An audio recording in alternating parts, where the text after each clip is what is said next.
Welcome to Addiction Group's podcast, where we address pressing questions about addiction.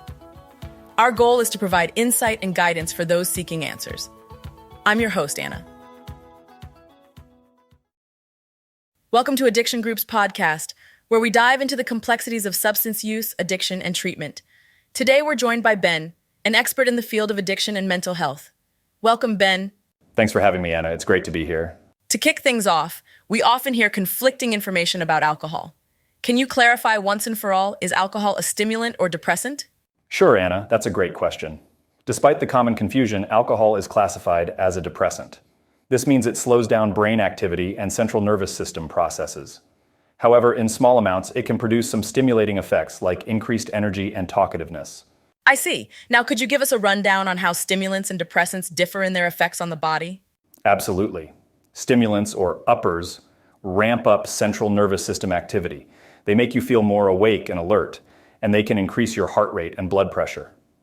On the flip side, depressants do the opposite by slowing everything down, which can make a person feel calm or even drowsy. That's interesting. Now, why would someone mistake alcohol for a stimulant?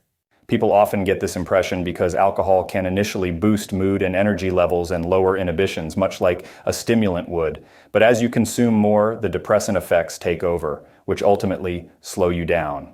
So at what point do people generally start to feel the depressant effects of alcohol? Typically, people begin to feel more relaxed and less inhibited as they start drinking, but the depressant effects really kick in as the blood alcohol concentration rises. Once it gets past a certain level, alcohol can make you feel sleepy, disoriented, and less coordinated. And how exactly does alcohol influence behavior and mental health?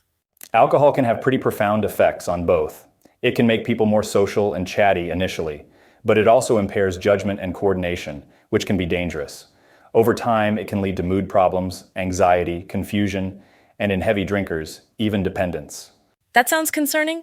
What about withdrawal symptoms? Are they mental, physical, or both?